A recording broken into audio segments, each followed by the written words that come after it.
नमस्कार प्यारे दर्शकों, नक्षत्र तक आपके चैनल में स्वागत है।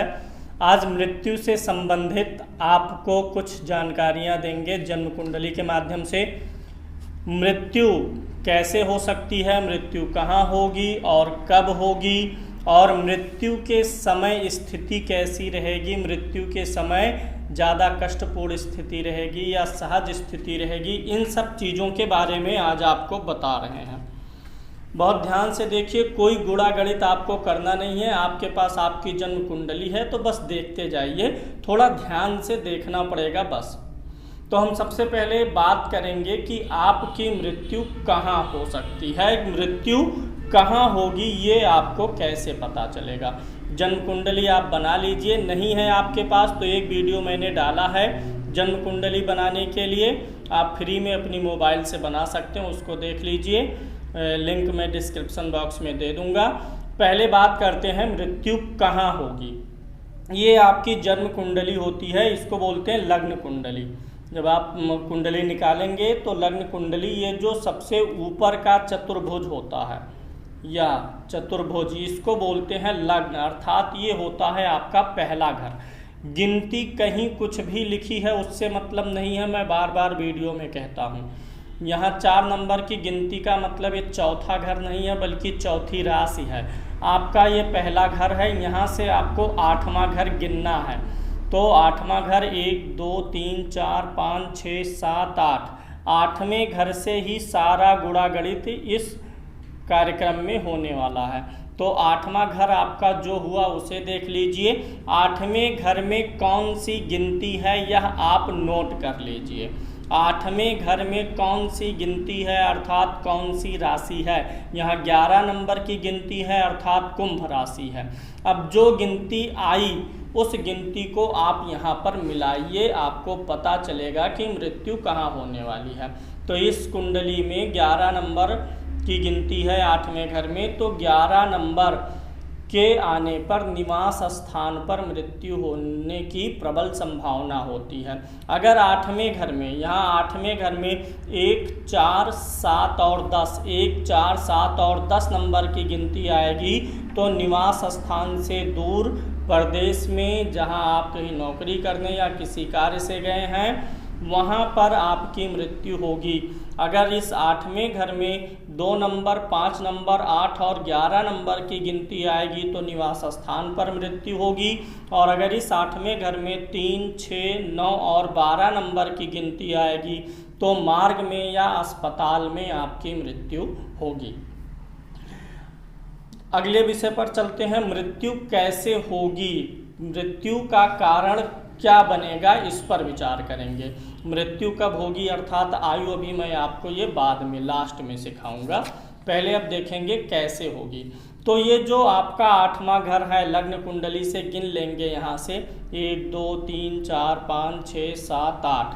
8वां घर जो है इसमें कौन सी गिनती लिखी है या कौन सा ग्रह बैठा है ये आपको नोट करना है। कौन सी गिनती या कौन सा ग्रह है, यहाँ पर 11 नंबर की गिनती है। तो चलिए एक तरफ से शुरू करेंगे। अगर 8वें घर में आपके सूर्य ग्रह लिखा हो, यहाँ पर सूर्य लिखा हो या 5 नंबर की गिनती लिखी हुई हो, यहाँ देखिए ध्यान से, अगर 8वें घर में सूर्य हो या 5 नंबर की गिनती हो, दोनों हो सकता है, दोनों में से कोई एक हो सकता है, तो आप ग्रह और गिनती दोनों का मिलान करिएगा। तो अगर सूर्य है या 5 नंबर की गिनती है तो अग्नि, बुखार से, हड्डी की बीमारी और हृदय की बीमारी, हृदयाघात वगैरह से मृत्यु होगी। अगर यहाँ पर सूर्य 8वें घर में लिखा हुआ है या 5 नंबर की गिनती लिखी हुई है। अगर यहाँ पर चंद्रमा लिखा हुआ है, 8वें घर में चंद्रमा हो या 4 नंबर की गिनती लिखी हुई हो तो संग्रहणी, रक्त विकार, किडनी से संबंधित बीमारियों के कारण मृत्यु होने वाली है। अगर यहाँ 8वें घर में अगर मंगल लिखा हुआ है या 1 और 8 नंबर की गिनती लिखी हुई हो तो शस्त्र से, आग से, चोट लगने से, फोड़ा फुंसी, कैंसर आदि से मृत्यु होने का संकेत मिलता है। अगर 8वें घर में बुध लिखा हुआ हो या 3 और 6 नंबर की गिनती हो तो बीमारी का कारण चर्म रोग हो सकता है, बुखार हो सकता है और नसों से जुड़ी हुई बीमारियों के कारण मृत्यु का योग बनेगा।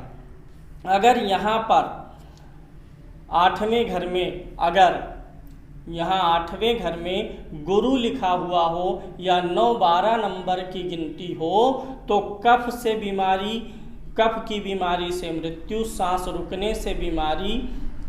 रुकने वाली बीमारी से मृत्यु, जैसे बोलते हैं दमा वगैरह, उससे असाध्य रोग अर्थात कोई ऐसा रोग हो जाए जो ठीक ना हो सके अथवा लीवर की बीमारी से मृत्यु होने का संकेत मिलता है। अगर 8वें घर में शुक्र लिखा हुआ हो, यहाँ पर 8वें घर में शुक्र लिखा हो या 2 या 7 नंबर की गिनती लिखी हुई हो तो पेशाब मूत्राशय की बीमारी, प्यास या गुप्त रोग जो होते हैं उनसे मृत्यु का संकेत प्राप्त होता है। अगर यहाँ पर 8वें घर में शनि लिखा हुआ हो, शनि महाराज यहाँ पर विराजमान हो अथवा राहु लिखा हुआ हो, शनि और राहु इन दोनों ग्रहों का एक जैसा फल होगा। अगर यहाँ पर शनि लिखा है, राहु लिखा है अथवा 10 या 11 नंबर की गिनती लिखी हुई है तो भूख से कोई बीमारी हो जाए जिससे अंत समय में भोजन ना मिल पाए, भूख से, नसों की बीमारी, विषैले पदार्थ से या विषैले जीव जंतुओं से या फूड पॉइजनिंग आदि से भी मृत्यु होने का संकेत मिलता है। तो हमने यहाँ पर 2 चीज़ें बताई आपको, मृत्यु कहाँ हो सकती है और कैसे हो सकती है। मृत्यु कब होगी ये लास्ट में कवर करेंगे। इसके पहले यह जानते हैं कि मृत्यु समय अवस्था कैसी रहेगी, कष्टपूर्ण रहेगी, सुखद रहेगी, क्योंकि बहुत से लोगों की दर्दनाक मृत्यु होती है, कुछ लोगों की मृत्यु जटिल नहीं होती है। तो यहाँ अगर 8वें घर में सूर्य हैं, मंगल हैं, केतु हैं और शनि हैं तो मृत्यु कष्टपूर्ण होगी। अब यहाँ एक चीज़ समझिए, अगर सिर्फ मंगल है, सिर्फ इनमें से कोई एक ग्रह है तो उतना ज़्यादा कष्टपूर्ण नहीं होगा, कष्टपूर्ण होगा लेकिन बहुत ज़्यादा नहीं। लेकिन अगर इनमें से कोई 2 ग्रह यहाँ पर बैठ गए तो अत्यधिक कष्टपूर्ण होगा, 3 हो गए तब तो बहुत कष्टपूर्ण होगा, 4 हो गए जैसा और ऐसा होता नहीं है आमतौर पर, तब तो बहुत ज़्यादा कष्टपूर्ण। मतलब इनमें से कोई एक ग्रह है तो कष्टपूर्ण, इनमें से कोई 2 ग्रह है तो महाकष्टपूर्ण मृत्यु समझिए। लेकिन अगर यहाँ 8वें घर में यहीं से गिन लेंगे 1 2 3 4 5 6 7 8, 8वें घर में गुरु हो, शुक्र हो, बुध हो या चंद्रमा हो तो मृत्यु कष्टपूर्ण नहीं होती है, सहज मृत्यु होती है। मृत्यु के समय ज़्यादा दर्द या तकलीफ नहीं हो पाती है, दर्दनाक मृत्यु नहीं होती है। 12 मई 1988 दिन गुरुवार की यह कुंडली है। कुंडली बनाने में आपको जन्म का समय भी चाहिए, यहाँ जन्म का समय बताने का कोई मतलब नहीं है, तारीख से आपको समझाना, इसलिए मैंने तारीख लिख दिया है। आप अपनी डेट ऑफ बर्थ, जन्म का समय, जन्म स्थान डाल करके कुंडली निकालिएगा। अब आएंगे मृत्यु कब होगी। ये मृत्यु कब होगी ये सारी चीज़ें शास्त्रों के आधार पर मैं आपको बता रहा हूँ। जातक पारिजात हो गया, शरावली हो गया, फलदीपिका हो गया और कालिदास जी का उत्तर कलामृत हो गया, इन सारी चीज़ों के आधार पे मैं आपको बता रहा हूँ। तो मृत्यु कब होगी ये गणना मैंने बहुत से लोगों पर आजमाई है और आज मैं पक्का और सटीक फार्मूला बता रहा हूँ, अपना वाला जो मैं लोगों को बताता हूँ उस हिसाब से। तो देखिए आपको क्या करना है, आपको अपनी डेट ऑफ बर्थ पता होनी चाहिए। तो डेट ऑफ बर्थ से आप कुंडली बना लेंगे। तो उसके बाद आपको क्या करना है, आपको पहले पता करना है अपना जन्मदिन, किस दिन का आपका जन्म है, एक यह पता हो और आपको दूसरी चीज़ आपकी राशि पता हो, जन्मदिन और राशि पता होना चाहिए। अब आप यहाँ इस चक्र से देखेंगे, देखिए किस दिन जन्म होने से कितनी आयु होती है, किस दिन जन्म होने से कितनी आयु है, यह आप नोट कर लीजिए। जैसे रविवार का जन्म है 60 वर्ष, सोमवार है 84, मंगल है 74, बुध है 64, गुरु है 84, शुक्र है 60, शनि है 100। तो जिस दिन जन्म हुआ है उस वर्ष को आप नोट कर लीजिए। अब जैसे इस कुंडली में जो मैं आपको समझा रहा हूँ, गुरुवार का जन्म है इनका, तो गुरुवार का 84 होता है, 84 लिख दिया गया। यहाँ पर देखिए गुरुवार का 84। अब दूसरी चीज़, आपकी राशि कौन सी है यह आपको देखना है। तो जिस राशि की जितनी आयु है उसको आपको लिखना है। अभी इनकी जो ये उदाहरण कुंडली लिया गया है, इनकी राशि मीन है, ये मेरी ही कुंडली है, ये मीन राशि है। चंद्रमा जहाँ पर जिस राशि पर होता है वही व्यक्ति की राशि होती है, तो मीन राशि है। तो मीन राशि की आयु यहाँ पर 61 वर्ष दी गई है, तो यहाँ पर 84 में 61 का योग किया गया।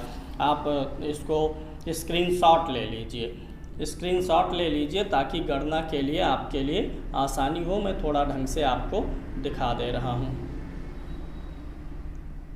हाँ, स्क्रीनशॉट ले लिए होंगे आप। अब चलते हैं आगे, आपको गणना बताते हैं। जिस दिन जन्म हुआ उस आयु को यहाँ पर लिखा, जिस राशि में जन्म हुआ उस राशि की आयु को यहाँ पर लिख दिया गया। अब उन दोनों का योग कर लेना है।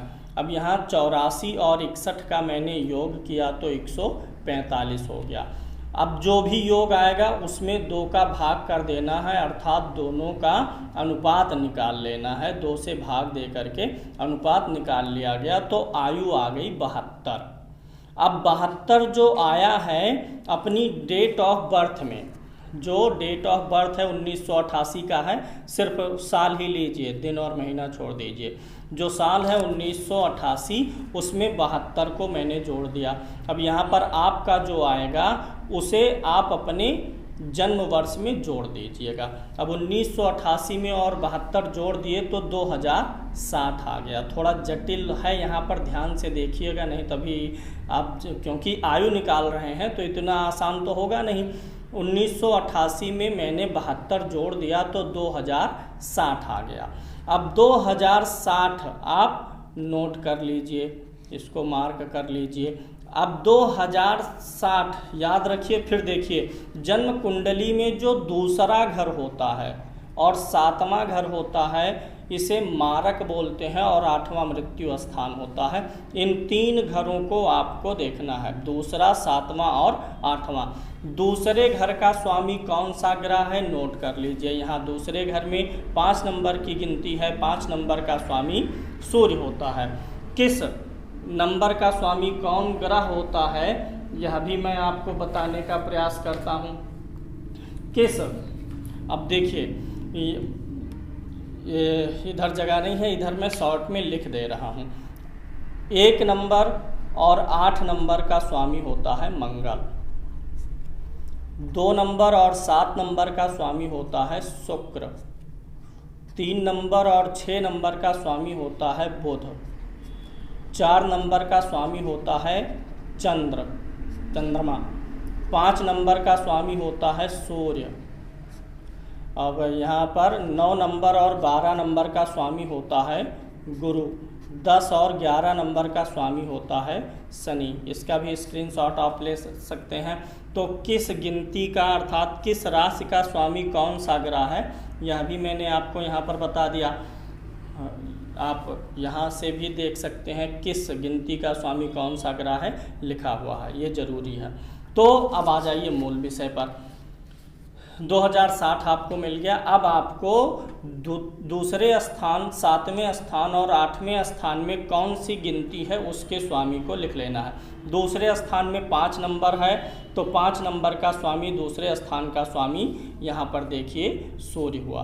अब यहाँ पर 7वें स्थान में 10 नंबर की गिनती है। 10 नंबर का स्वामी कौन होता है शनि। और 8वें घर में भी 11 नंबर है, 11 माने कुंभ का स्वामी शनि। दूसरे, 7वें और 11वें घर के स्वामी को आप लिख लेंगे। अब आपको देखना है 2060 के आसपास, 2060 के आसपास में सूर्य की अर्थात दूसरे, 7वें और 8वें घर के स्वामी की दशा जब आएगी तो आपकी मृत्यु होगी। अब यहाँ पर मैं आपको अपनी दशा का स्क्रीनशॉट दे रहा हूँ। देखिए इस कुंडली में 2059 और 60 में जो 7वां घर का स्वामी और 8वें घर का स्वामी है शनि, उसकी दशा आ रही है, अर्थात 2060 के आसपास में मृत्यु होगी। दशा आप ऐसे, मैं आपको कुंडली से दिखा दे रहा हूँ, ये मेरी कुंडली नहीं है, दूसरे की है। तो आप जो आपकी आयु निकल के आएगी उसी में आप मान लीजिए यहाँ पर 2060 आया है, मान लीजिए किसी का यहाँ पर आता है 2080 आया। 2080 आप दशा में ढूंढ लीजिए कहाँ पर है, 2080 यहाँ पर है। अब 2080 आने पर आप देखेंगे कि दूसरे 7वें और 8वें घर के स्वामी की दशा कब है। दूसरे घर के स्वामी 7वें 8वें घर के स्वामी की दशा जब आएगी तब मृत्यु होगी। लाइक कर दीजिए, शेयर कर दीजिए और सब्सक्राइब कर दीजिए। जय श्री कृष्णा।